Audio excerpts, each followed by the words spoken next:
Welcome to Gat Chat. Excuse me. Welcome to Gat Chat. This is Aaron, and of course, if you're familiar with Costa Conversations podcast, Armed Atlas gun reviews, or really anything that we've done in the past, you know what we're doing here. We're talking about Gats. We're chatting. We're hanging out. And if you stick around to the very end, we might talk a little bit about like the gun fu side of Hollywood and really getting that stuff right. Because as you know, as you've heard me complain about in the past, guns and Hollywood, they don't seem to blend the way we want them to. It's like, yeah, we got professionals, we studied this thing, we went to Terran Tactical, and yet your stuff still looks terrible. Why? Why does it still look terrible?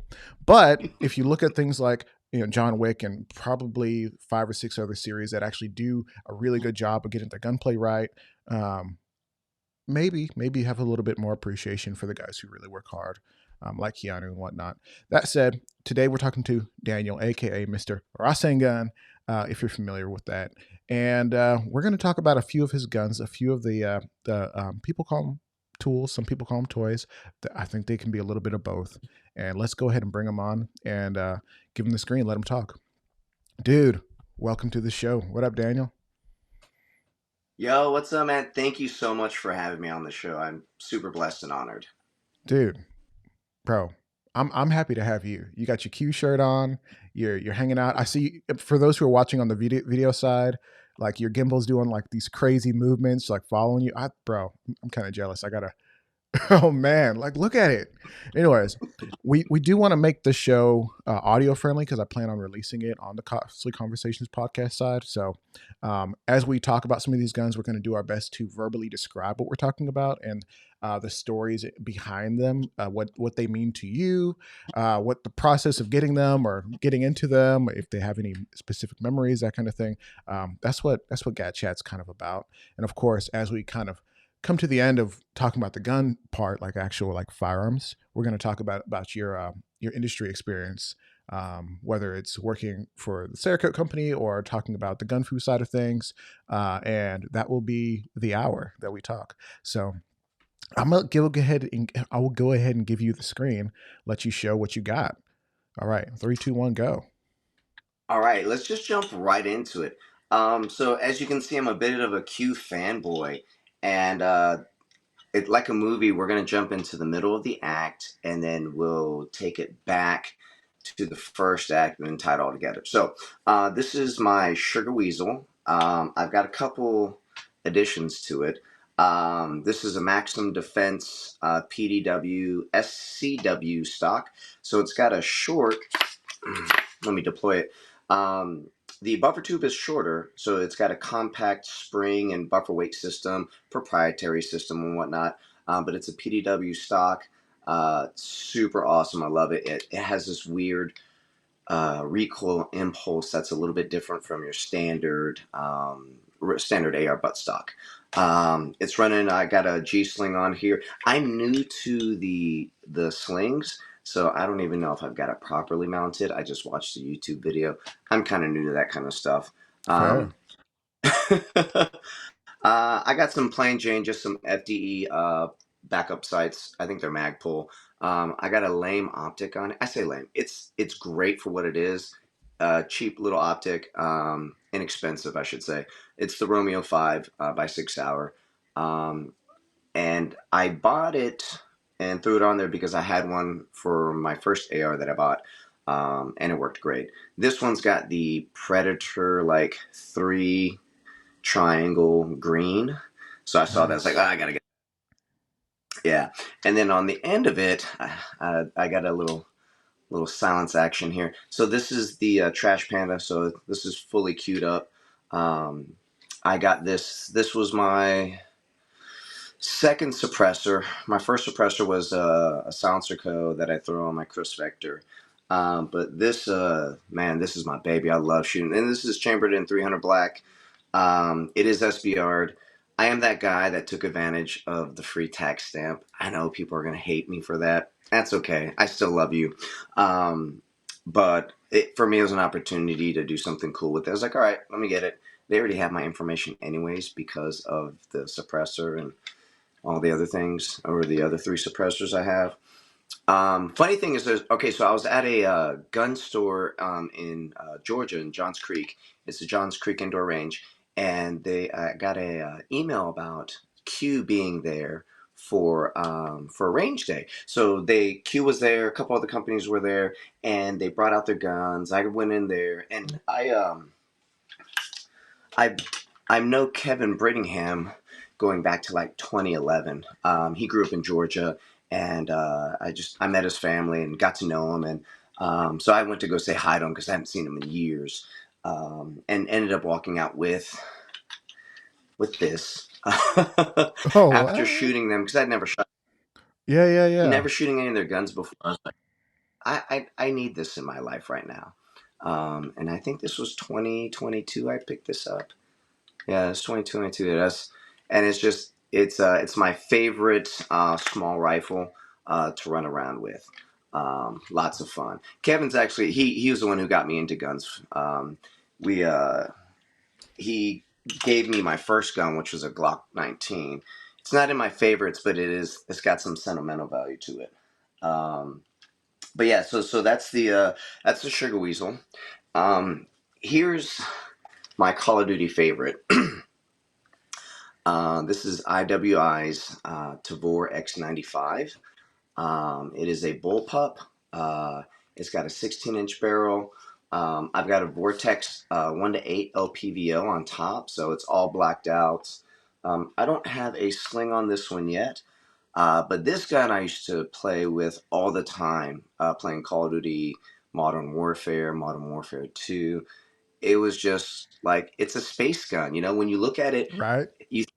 you think Halo, right? Hmm. Yeah, and then also like the greatest movie of all time, Starship Troopers. Only good bug is a dead bug, and so when I saw this, I was like, okay, I gotta have this, and so I bought this off Classic Firearms, and this was like 2021. I really started buying guns in 2020, a little late to the game, uh, and I saw this, I was like, I gotta have it. This is going in the collection. And when I started shooting it, I took it to the range and I gave it crap ammo too. I'm feeding it Tula and Wolf, all these steel cased 5.56 rounds, and it just chewed it up and spit it right back out. Like it ate every bit of it. No malfunctions, no jams, none of that. The action is back here behind the trigger, so when those shells are popping, you smell the Mm. terribleness of those gas. I've gotten to the point where I kind of like it now. I don't know if that's my emotional damage or something. Um, but yeah, man. And people clown on bullpups, but like there's a reason they're continuing to make them, and they make more. Like I love shooting this more than than my ARs, just because it's so comfortable to get up on. Um, and like I've got little girly arms, right? And so like some of these guns, like when I first started shooting these guns, they were heavy, and like I've done martial arts and jujitsu and lifting weights, but holding a gun out in front of me is just like this is new. That what's going on here? But this man, just keeping it in tight. And one of the cool features of um, this rifle is they have built-in flip-up iron sights. Oh, that's sick.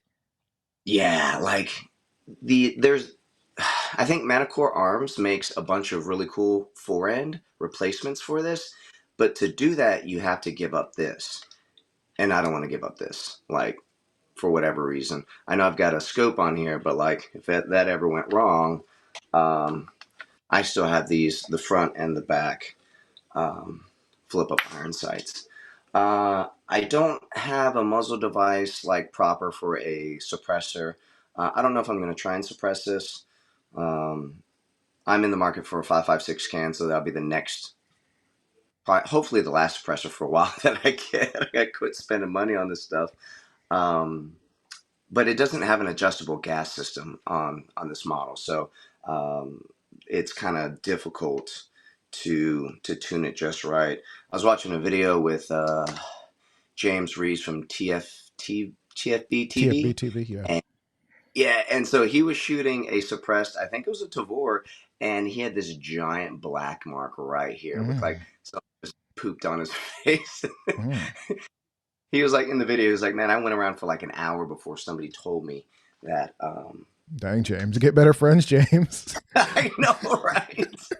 Like I've At met him. He's least a cool dude. I'm just surprised no one was like, "Hey, bro, you getting ready for football season? What's up with your face?" and I think they were at like who's that old Marine guy in Oregon? He has that shooting. Clint something. Hmm, Thunder unsure. Ranch. That's what it Thunder is. Ranch. Okay. Yeah. Yeah, yeah, Yeah. yeah. Nobody was gonna tell him. So funny. So that's my favorite long rifle, if you will. Sure, I sure. don't. Favorite long gun. Yeah, yeah. Hmm. And then my final one. This one I just picked up, and I've fallen in love with Canik. So like my first gun, like I said, was that Glock 19 that I got from Kevin, and I just have played with that so much, and I I haven't shot a million rounds through it, but like it feels like home, and I'm used to the trigger, and I only did some mild upgrades to it, like some springs and some like I think Ghost Ink makes these light trigger bar connectors and springs and whatnot. So that was about it. So it just feels good anytime I pick it up and shoot it.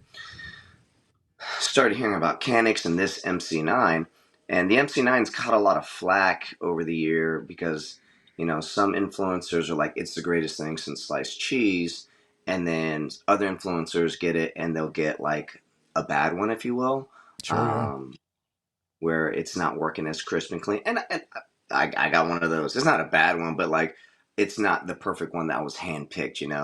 Hmm. Um, Not that that happens, but I heard from somebody.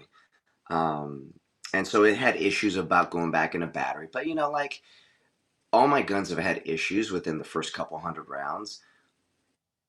Hmm. I feel like that just kind of goes with the territory, right? Sometimes, yeah. The the question is, and we talked about this last time we had a Gat Chat, and this is a question every time I do a review. It's like, okay, so is a malfunction a problem? Is a pattern a problem within the first 100 rounds? Is there an expected break-in period?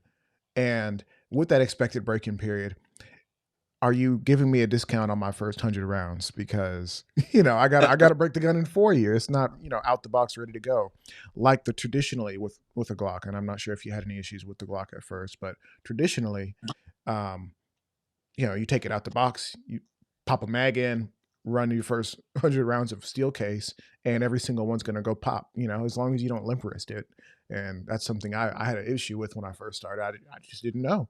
And the guys at the range were like, "Stop holding it like a girl." And I was like, "I'm sorry, I'm sorry, Dad." You know.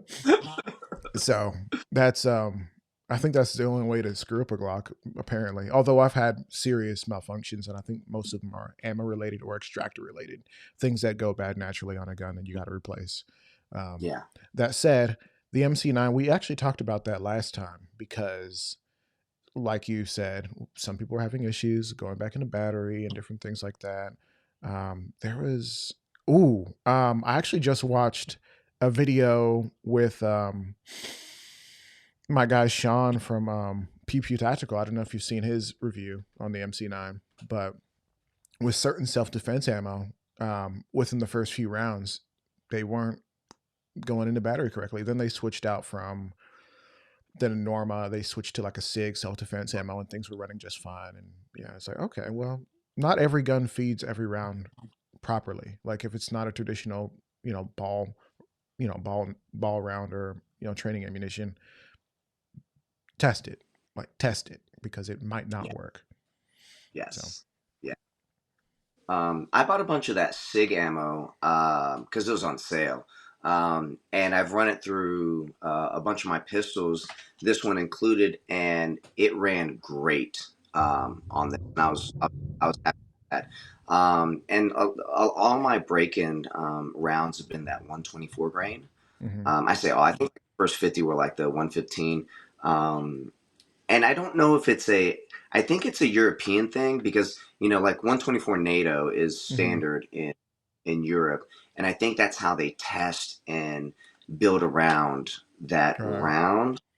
Well, that Um, was the issue with a lot of the HKVP9s when they first hit American markets. People were running 115s through it and be like, "This gun is trash." And in some ways, it's got issues where it's like the borax is a little bit high and people overhyped the gun. It's like, well, it's really just another striker fire gun.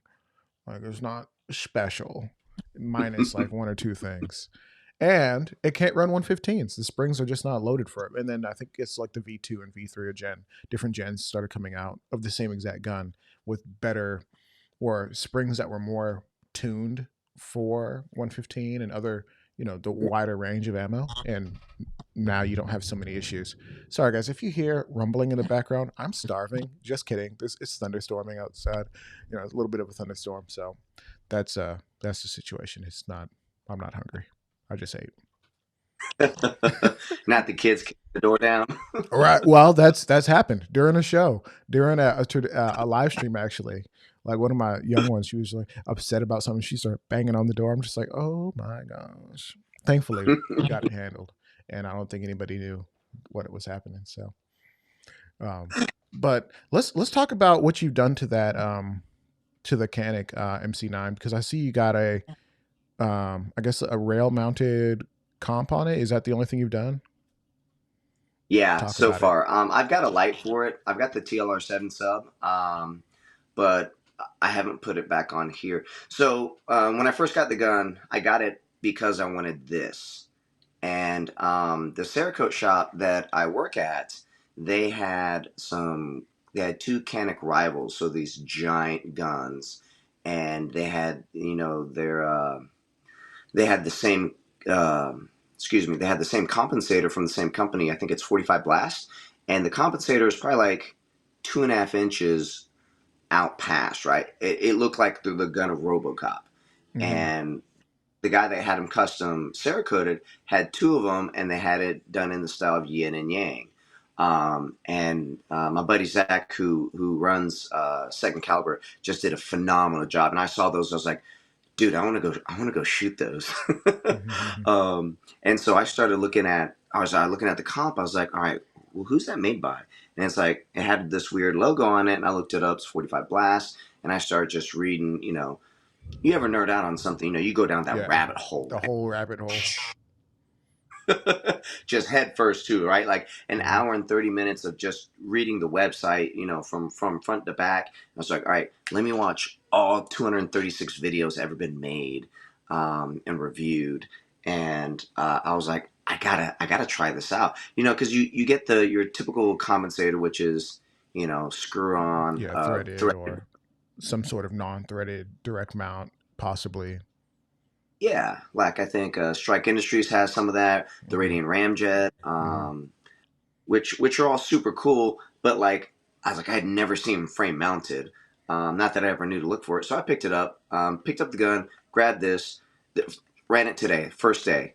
And like it was like my own fireworks show because I'm looking down and it's just psh, psh, bro.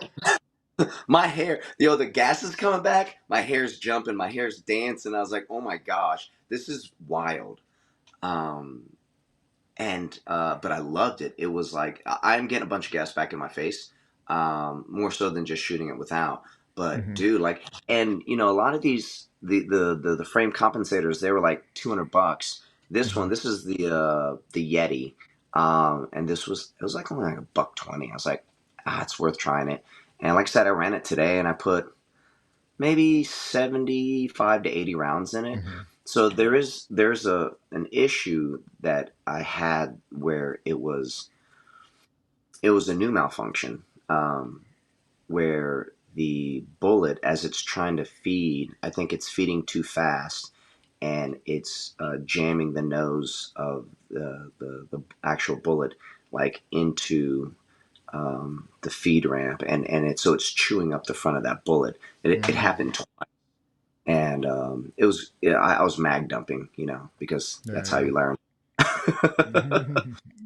It Yeah. was the end of the day, so I was like, let me just mag dump this, and I couldn't get through the first one. I got through the second one, but I used a different magazine, so like this one is the 15 rounder, which like it falls free. And that was one of the issues that they talked about when that first came out was like, the magazine doesn't fall free. and I must have gotten an update because this one just shoots right out. Right. But I used the 12 rounder for my mag dump, and I cleared all 12 fine. I did it 2 or 3 times. It's like okay, but like as you know, like anytime you change something that's going to change it ballistically in any way, shape, or form, like you're going to have some consequences. Yeah, and that is the question that I had. Well, there's two questions. One is a Canik question overall, talking about holsters. Where can you find a holster that fits that comp? Do you have to get something extra specially made? Do you have to get like a bucket from Safariland? Like what you got to do, right? But before you answer that, just to note, like what you just said, is you start changing things with new comps, new this, new that, things that change the internals, and you might need to actually get a full kit. Now we're changing the spring. Now we're changing the striker spring. Now we're even polishing the feed ramp. Like what are we doing to make sure that everything is tuned for this new part? Especially because you kind of bought the gun for that part, like more or less, right? Yeah. So you know you don't want to just give up on it too soon just because we had a little bit of an issue. Let's see if we can't maybe tune one or two things to kind of like get it to the point where it's usable for our purposes. Oh, for sure. It's like because I was that same kid who had a little Toyota Celica. It's like, all right, let's throw something that'll just boost its horsepower by like 20, and see what happens. And oh wait, all these lights are going off. All my check engine light things are going. It's not working. Yeah, It's like you can't just change. so it's a little bit more Um, complicated than that, right? yes. The thankfully not as complicated as cars. Oh heck, Uh, oh man, the consequences can be similar, but yes. on the range, on a range where everything's very controlled, it's a little bit more simple. It's like okay, maybe we adjust the springs. Can I order? Yeah. Can I order a spring that's a little bit tighter or a little bit more springy? Yeah. Yeah. Yeah. Um, to your other question about the holster, it's funny as I'm doing my content and I'm talking into the camera, I'm like, and because I had shown me shooting this without, so like shooting it without it, just had the light on it, and then you got to do the YouTube magic of cutting, put it on, and then turn it back on. It's like, hey, it magically appeared. Um, and I was like, well, I guess it kind of negates this because I got a We the People holster and it was meant for, the light and the gun. I took it without the light, but I took this and I put it in the holster and it fit. I was like, oh, what magic is this? I lucked out. Like it sat right in it. Like, how? I was like, how? There's at least an extra inch on there. And I haven't tightened mine down a bunch anyways. So it wasn't super loose, but it just sat right in it. I was like, oh, okay. If I tighten it up, is it going to be all right? So that's yet to be seen. So I'll tighten up my holster and see what's what. But yeah, man, it fit right in. Like the front of it got right to the front of the holster, and it sat fine. Okay, so here's the question, right? Because you said We the People holsters. That was one of my first Kydex holsters. Of course, I moved on to other things and never looked back. Way more, a lot of custom shops, a lot of holsters that were way more expensive, like the Filsters, the Pro Yeah. Series, and the Floodlight twos and the Enigmas, and like there's a lot of holsters out there, and some people might say they're drastically overpriced. Other people would say, well, we got to feed the guys who are putting thought and feeling in their heart and soul into, some of these more custom designs. It's got like a beach camo outer, and it's got a white inside, and of course, it's designed specifically for your light. And it's got a cut for this, and it's got an extra a fin and a blade, and just start naming things that don't exactly exist. And it's got metal clips. Are you satisfied with the We the People holster, or was that just like, hey, I got it for a reasonable price, and I'm not doing anything special with it, so that is what it is. Yeah, so yes, it fit exactly what I needed. Mhm. And the price wasn't like it wasn't terrible, and I got a deal on it, right? I got 20% off. But so the other holster I have for my Glock is a Tolster holsters, Mhm. and I love that thing. That's going back. Like I think I probably should have checked their website to see if they had this and that configuration. Because like my Tolsters, it's optics ready or optics compatible, if you will.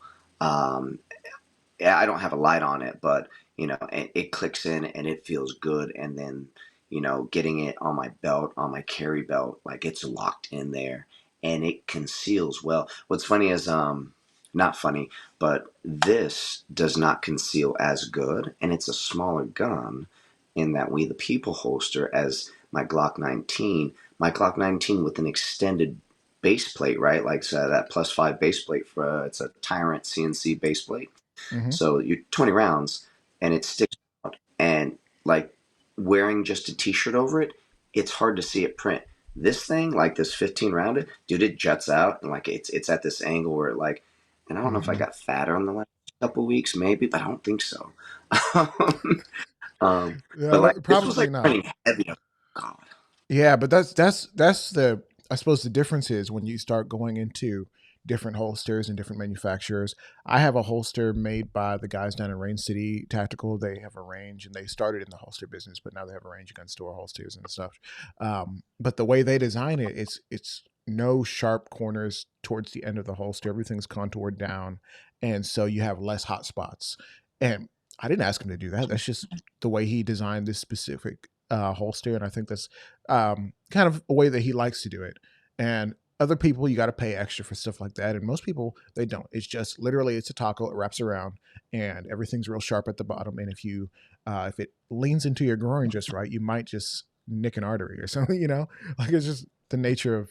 I'm exaggerating a little bit, but it's the sure, nature sure. of holsters is they create hotspots. So you got to do different things. Let's get a Dr. Scholl's insole and put it at the bottom and to kind of give you a little pressure relief. Or some people go to Filster and they buy the little beanbag inserts that they have, and you can just attach it to the bottom, and it kind of gives you some relief if you're as big boned as I am.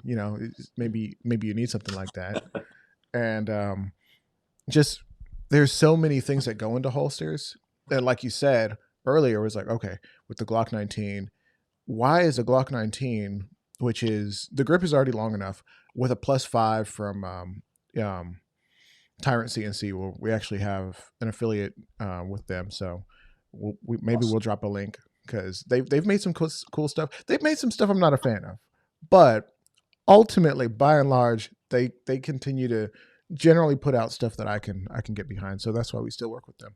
And like what you said, is this holster less conceal carry friendly, or is it just did I just gain 2 pounds and now now it just shows? I'm showing. When's it due? Yeah. um, but yeah, and there's I do want to make maybe one more upgrade to this. We'll see. So Freedom Smith makes just these trigger shoes for all things Canik, and then I know Canik has their own competition like 90-degree break um, as well. For the Addition to the MC9. yeah, it'll fit the MC9. So whatever else it fits, it'll fit the MC9. In theory, I did read that on Reddit, so I could be wrong. Um, you never know Shoot, what you're getting Reddit's a on Reddit. funny place. Yeah. A lot No, of great stuff Reddit's on Reddit. no, so many good stuff, but it's also like a place where it's like, okay, did a few people confirm this, or is it just like one crazy cat out here giving out crazy information, and now he just wants to watch the world burn. Hopefully not over a trigger. He did post a picture that didn't look doctored or photoshopped, so Oh, that's good. uh, That's good. I'll definitely reach out to Canik and find out and see if that's the case. Yeah, they're And usually pretty I think responsive. right on, right on. I was actually so I'd reached out to 45 Blast because I was like, hey, I'm a content maker, blah blah blah blah blah. Trying to do the whole. I was Mhm. like, I don't even want to agree. Like, let me just play with it, and then I'll send it back. I'll pay for shipping. I just want to shoot it. I just want to put it on my gun. Mhm. And They had responded a couple times like, "Hey, let me talk to marketing," and then ghosted. I was like, "Oh man," which is fine because I'm sure they get a million requests for free stuff, like everybody Yeah. does. Yeah, especially if you're getting play already, you don't necessarily always need additional play. Although I don't necessarily agree with that because people want to know about these things, so let's give it to a guy who might make a video. Might or at least, go on a podcast and talk about it, right? Share his unbiased thoughts and opinions. And it'll go to different communities, different types of gun people. Mhm. Maybe somebody who's never thought about. So like my group of, I guess, the people that follow me, like my in my Facebook and my Instagram, mostly karate families, right? Mhm. Like who follow me and because I'll post pictures of me and their kid graduating them to a new belt or whatever, or they'll tag me in Mhm. that kind of stuff.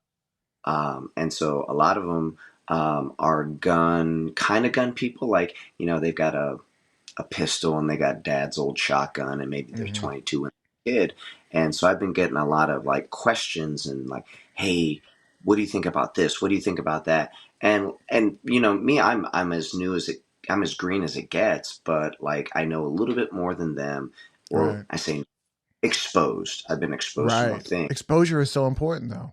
Like, in fact, the more guys brands who feel like, okay, let's try to work with this guy a little bit, or let's let's give him a little bit of a discount on the stuff, like incentivize him to pick it up, try it out for himself, and form an opinion.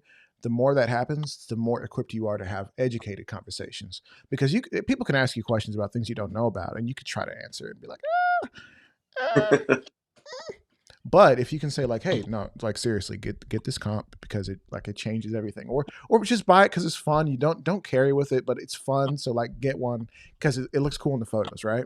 And that's good enough. That's a good enough reason to spend 120 bucks. Like it's good enough for some people, for that guy. Exactly. So man, I can appreciate that. And I thought you were gonna go to the fact that I don't know if people are on podcasts, they probably don't know that you're, an Asian male with a beard. I'm surprised about the beard because I don't see a lot of Asian dudes with beards. But, you know, I wonder, do you have I don't know, family or friends or Asian community that follows you, or are they just like, no guns? We see the guns, I'm out. Like quick, I guess can we quickly touch on that? Absolutely. Dude, I think since the LA riots back in 91, 92, Asians are like, oh no, we need guns. Now I know why. Yeah. So they don't our stores. No, it's funny you say that. Like, one of the guys that I do, that I've done fight choreography with, and he is like terrific behind a camera. Like Mm. he's got the director's eye for action, and he can choreograph a quick fight scene on the fly.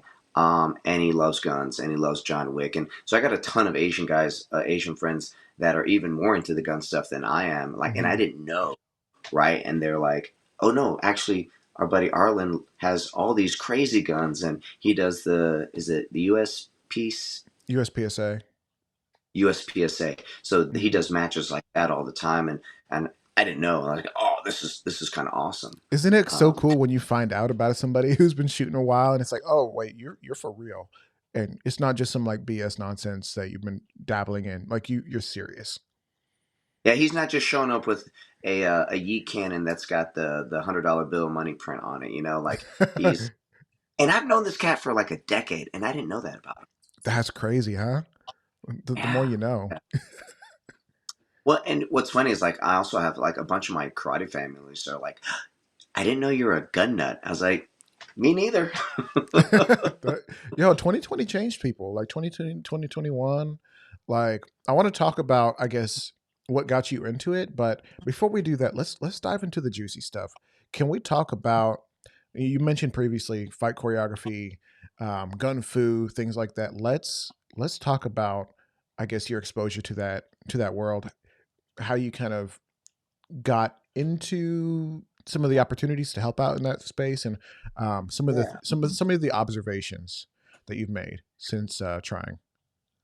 So the buddy I was telling you about, my buddy David, he's got a huge network of people here in Atlanta that do all things like film industry, TV, movies, Netflix, all the things, and including stunt guys. One of our buddies, Dante, incredible stunt performer. He's choreographed so many things. You know, he was in the Batman and Bane scene, where they're doing where I think Bane hits Batman with the Superman punch. Mm. Like he choreographed that part, and then he's also in the scene as one of the cops during that big giant fight. Anyways, so he got us all together because he's out there making content. And this is like 10 years ago, and he'd show up at my dojo, and we'd have just a bunch of cats there practicing choreography. And Dante was leading the way, like he was teaching us, all right. I think he called it like the birds. So when you punch at somebody, aim for the bird on their shoulder here and here, and just make sure your hand crosses your face. Right, so the camera does all the work. The cameraman does all the work, and like I just got to look pretty when I punch. Mm. So you never punch directly at your, the actor's face. You would punch right over the shoulder, right over the shoulder, and like stuff like that. Even hook punches, you would just punch right over their shoulder, and as long as the hand looked like it crossed the face, person reacting to it gets hit. Me being a very by the book technician, where he had me training his guys on or not tactical, sorry, technique, like perfect side kick, perfect kick, perfect punches, kind of stuff, like hands up kind of stuff. But then like, oh, also by the way, you can't just go like this with these straight. Like they have to look brutal and strong and tough, but they got to keep their hands up, and the kicks have to be a certain way. And so like the way I learned and like the way I fought didn't translate to what the director wants to see, what the stunt coordinator wants to see. It doesn't look good on camera. Mm. It just you can't make it look right. You can't get the angles to look right. So that was like a big mind shift for me. And Yeah. then what I thought would look good looks like trash, and what I thought looked kind of silly and ridiculous is like you see it though, you're like, oh, okay, that looks good. It Mm. it, it none of that works, but like Yeah, you that's know, interesting. That I guess the more refined, like actual like fight style stuff, just it just doesn't work on camera. And I guess the question, and I think we'll get to it, is when it comes to like the gun fu stuff, like and even with gun work, gunplay and whatnot, because we've all complained about, hey, they're carrying a gun like this, they're doing these things, like some of that I'm like, we can make that look good, right? We can clean that up, make it look right, like actual like good technique. But let's get back to what you were saying, because you said your intro into, I guess, gun fu and the production world is through your buddy, and he kind of got you the door in there, in the studio working out, training with the guys, hitting the bird over the shoulder. Have you had experience on an actual movie set, or just working with some of the guys and building some stuff out? Like what's your experience, and I guess the depth of that experience? a little bit of both. So like so nowadays, especially like big giant productions like an Avengers movie, a Marvel movie, they do something called a previs. And the previs, they'll literally build entire sets like in a gymnastic style gym with the soft floors and stuff, and they'll have all the rigging for the chest rig so they can go flying and whatnot, and they'll build little props, and they'll create the fight scene that the stunt coordinator wants and the director wants. And once they put that whole thing together, and they'll literally edit it, they'll film it, they'll edit it, they'll put in special effects. It's nuts how much goes into that nowadays. I got a buddy named Micah, and he's literally just been all over the world, just trekking from place to place, doing all this stuff. And he was part of that group too. And he had his own YouTube channel called Beatdown Boogie back in the day, and it was Mario Warfare was the name of his series, Oh, and you're it kidding. garnered a That lot of was your guy? attention. Yo, that That's was what it is. amazing. I watched that. Like I in Uh, fact I actually rewatched it recently. like way too recently. That's incredible. I love, dude. That's awesome. Yeah, no, that was a big part of my childhood is like watching because it released like weekly or something like that for a little bit, and so it's like okay, is it out yet? So we got to catch it, and like like they had a lot of guns in that series, like way Yeah. too many. Well, no such thing, right? But it was such a different reimagining, and I was like, Yeah. how did Nintendo let him get away with this? That's my question. Yeah. Oh man. And he's done so many other videos. He did some like some Zelda ones. He did a Wild West Zelda one, which was pretty wild.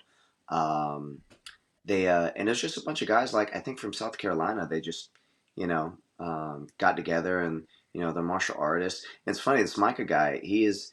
If you saw him like at a club in Japan, because he loves the Japan culture, like you would never guess, or maybe you would, because he's just this eclectic, you know, conglomeration of moves and awkwardness and but the boy can dance and put together fight scenes and anyway so being exposed to those guys and then being on set for some small production stuff here in Atlanta, so some independent film stuff, we're up till like 4 o'clock in the morning trying to get this fight scene right.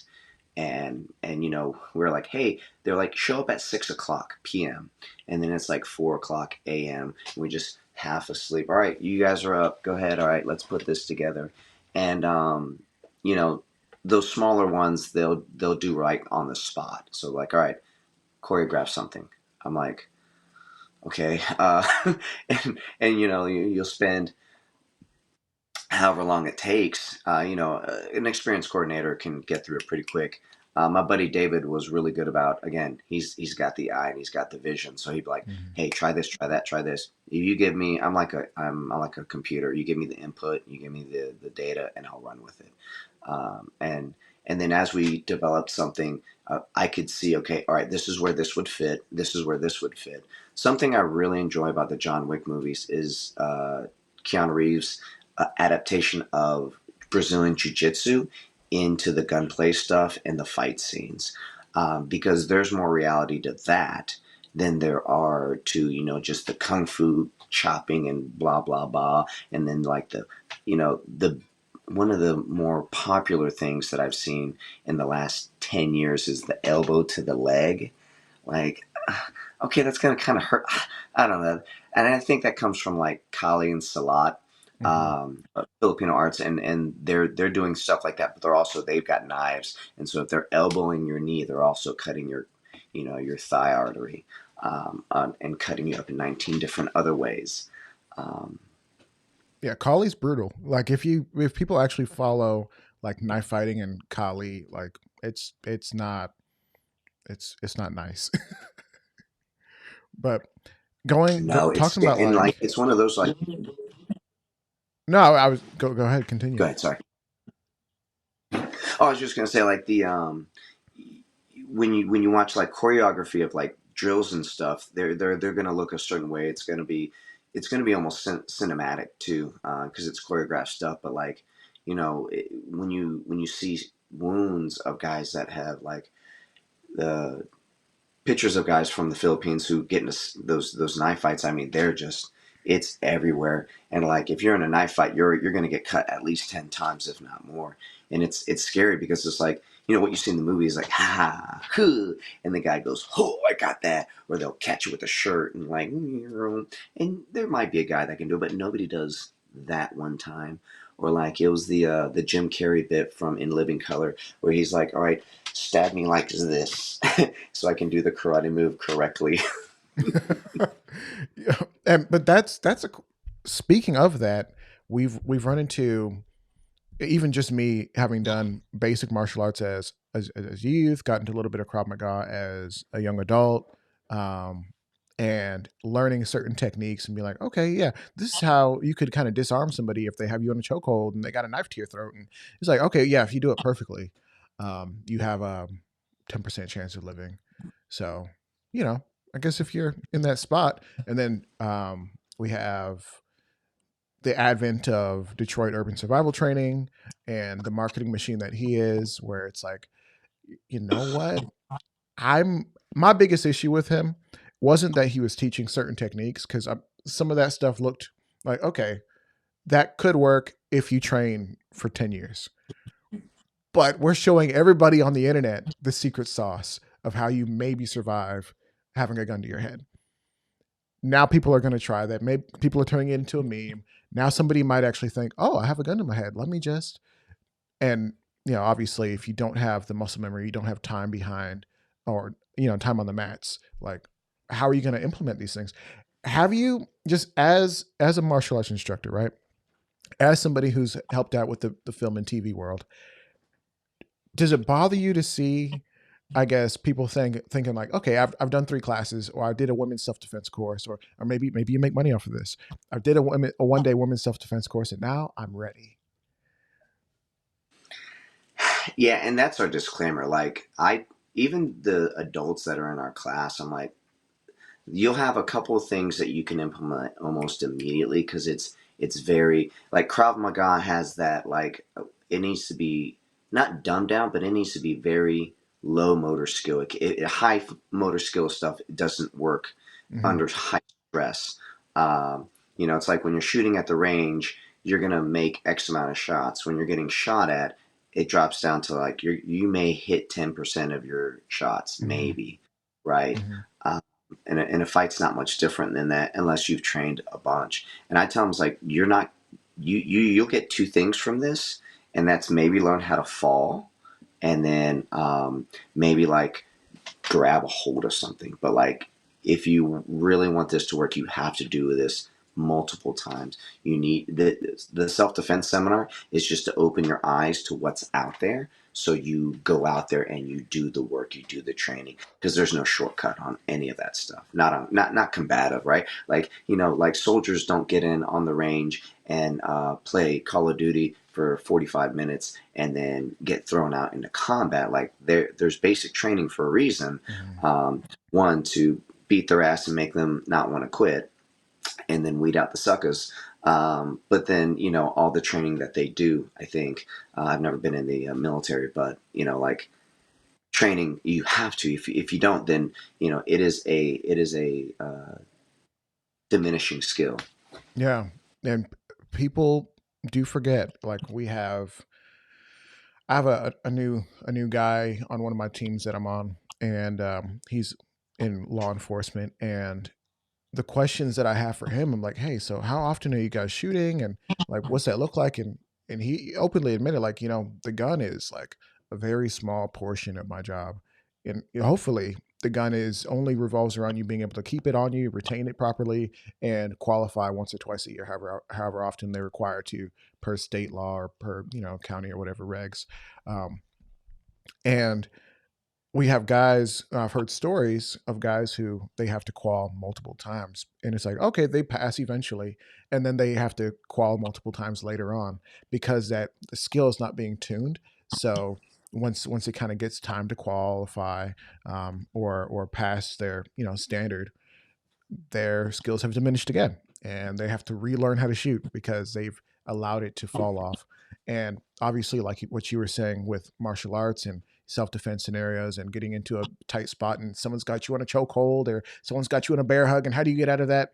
You're not going to just be like, oh, like riding a bike, now I stomp the toe, slip the hold, jab to the ribs, done. Now look around. Like, it's not exactly like that. And maybe you got to tell me something that I don't know.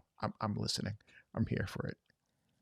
It's in any stress situation, you have to be adaptive, Hmm. especially if it's anything quick response. So whether you're driving a car, like a race car, not even a race car, you're driving in traffic and something darts Hmm. out in front of you, and your ability to respond to that.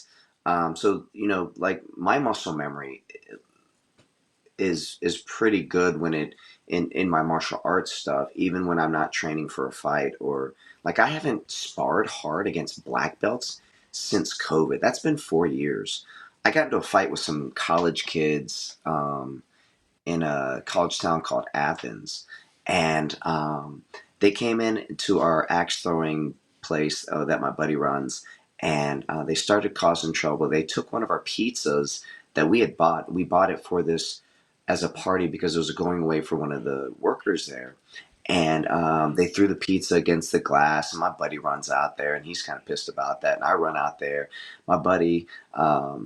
The fight starts, and then I'm running in there like, and it's like slow motion. I'm like, no, and I run up, and my buddy gets tackled, and then I run up to this kid who's, I don't know, he's maybe like 5'11", 6 feet tall, and it's almost like the movie. Like he does this big, giant, swinging haymaker, and like all my training that I've had against guys who can just absolutely pummel me and move at a great, great speed. Like I saw it from a mile away, duck under, grab, and did a double leg takedown, went full mount, and just went right to business.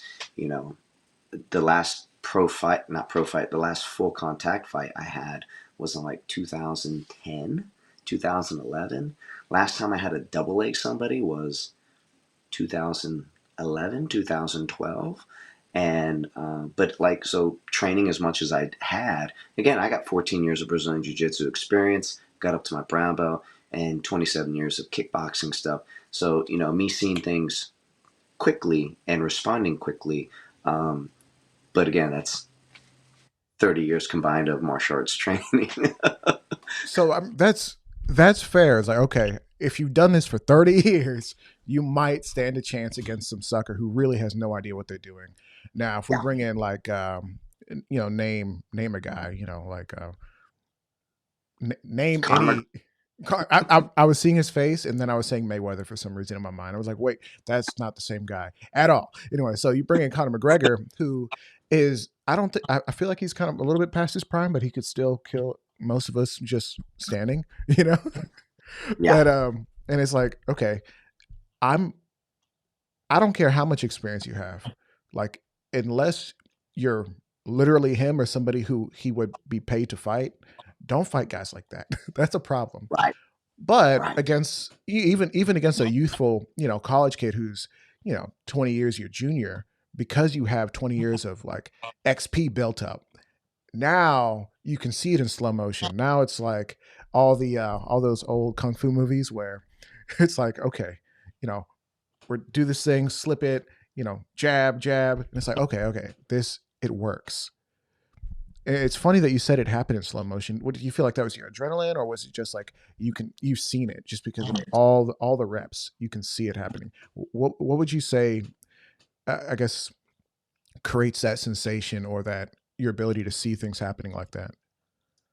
Uh, just the amount of times you see it, experience, have to do it. It's no different than a shot timer response, right? Like you hear the beep, boom, your draw, you're on target, and once you've, and I'm not a pro at this by any stretch of imagination, but hearing guys talk about like as you're drawing and you're presenting, you're let's see, you're already putting like your finger on the trigger. So by the time you're out, you're pulling the trigger, right? Like Mm-hmm. that that scares me, um, because like I'm like I'll shoot my kneecaps off. But obviously, through enough training, you can get to that point where you can get to that kind of reaction and ability, and maybe one day you can be a Taryn Butler. Um, with the karate stuff and the jujitsu stuff, it's just like you've seen it. Like it's for me, I pick up on patterns pretty well, and so like whether it's a pattern of what this looks like or the pattern of movement, I can pick up on it pretty quickly, as long as it's not going like if it's above my pay grade it's hitting me right. But if it ain't, like, okay, I got time. And like I don't even think I had a beer or two that night, but there wasn't really that adrenaline or even adrenaline dump. It was just like I gotta save my buddy. And it was like I had to get business done. Like I was just like it was no different than me telling a kid to fix the sidekick. I was just getting the job done. I ran in there, ooh, boom, pop, pop, pop, pop, pop, pop, and I'm hitting the guy, and he starts crying. And I'm like, oh, this guy's not a threat. Oh, geez. So I just start slapping him. and, Stop! You were slapping this kid? Come on, dude! Just sudden him, like, go home, son. just And then he's like, "What did we do?" I was like, "You picked a fight with two grown men, right? Like you guys started a fight." Um, and and I was like, "Are you done? Are you good?" Because like, and I was like, "Here, get up." And I grabbed him by the hand. I picked him up. I Mm. said, "I'm gonna go get my friend. Don't do anything stupid, or I'm gonna, like I told him, don't do anything stupid. I'm gonna knock you out. I'm gonna knock you out." And so he backed off, and I went over to my buddy. My buddy has the other kid who tackled him. My buddy's got him in a chokehold, a guillotine chokehold. So he's in Hmm. his guard, and I tap him on the forehead. I'm like, "Hey, we won. Let go of his neck, please," because he's holding on the dude's neck. I was like, "You can Right. stop choking him. We won." He Was goes, he like and locked in pretty good, or what was his state of mind? Would you say? oh, he was focused, but he heard Okay. me, and he's, "Did you hear that? Did you hear what my friend said? He said we won. I'm gonna let go of you now." It was something out of a movie, bro. It was That's hilarious. It's like, insane, bro. You gotta script that out and like send it to a buddy and let him put it in your next like buddy cop thing. You know. you know what's funny? That same David guy I keep referring back to, me, him, Hmm. and my other buddy that we got in the fight with those kids. We're all friends. Like we've known each other for several years. We actually met on the set of Van Wilder Part Three. Like it was like Wow. a straight DVD. And we're just being extras, and we were being extras. But like that's how we met, friends and stuff. So he could. I'm gonna have him shoot a video of us doing that now. Now, thank you for that. Yeah. No, that's intense, man. If you guys had footage of that, that would be incredible to see. I wish. Yeah, man. I was hoping That's there was a crowd. They were cheering. Like there was a crowd around us, and they were cheering. It was crazy. that's Yeah. insane, bro. That's one of those moments where the quote unquote the worst day of your life where you actually have to defend yourself or defend a scenario. Thankfully, it didn't have to involve firearms because the threat wasn't, I guess, a deadly threat at that point, but it did need to be resolved quickly, and you guys obviously got it done. But thankfully, it was a memory you could look back on and be like, okay, yeah, I didn't lose any teeth.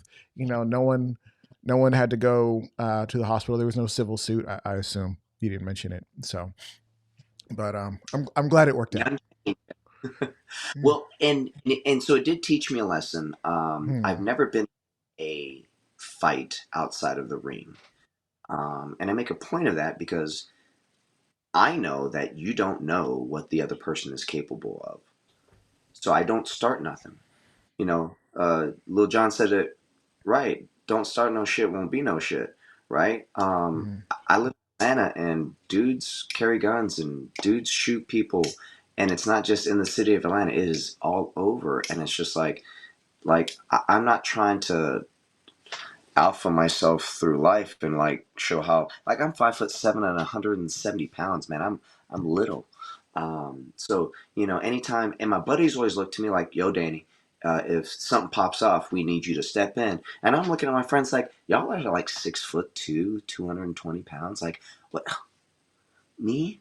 No." And so anytime they would get into an argument or something, I always had to be like, "I'm sorry. My friend's an idiot. He's been drinking. Let me buy you a drink, and we're going to go our separate ways, and I apologize for his behavior." And they would hear that, and they'd be like, "Okay, he's not here to fight. He's here to Hmm. de-escalate." And I would de-escalate all the But situations. doesn't that put all the power in your hands? The ability to recognize the situation playing out, see how it's about to go badly, and say like, you know what, I know what I can do, but I don't know what you can do. Let me just de-escalate and call it a day. There's no glory in getting into a fight and dying. You know what I mean? Wait, and losing teeth, and somebody goes to the hospital, somebody's mom sues you. Like, there's no glory in that. So No, no. Or somebody getting super pissed and pulling a gun, and like that's it. innocent people get That, right that over that's all it ego. takes. Ego and Yeah. pride. Mm. Many men have died from ego and pride. It's a saying I keep with me. But guys, let's go ahead and wrap it. I'm fairly certain people are going to want to hear from you again. So let's go ahead and get something scheduled. Find more things that we can talk about, bro. This is really good. Where can people find you, man? I'm on Instagram, Mr. Rosengun, MrRasengun, and then also Mr. Rosengun on YouTube. I only have one video right now, so don't hate on that. If you're gonna come to my channel, I'm working on content. All right. Well, guys, thank you so much for showing up. This has been Gat Chat, an extension of what we're trying to do with the Gun Club brand. And of course, if you're listening on the Costa Conversations podcast side, thank you so much. I know we didn't have a show last week, but stay tuned. We got more stuff coming. Love you guys. Peace.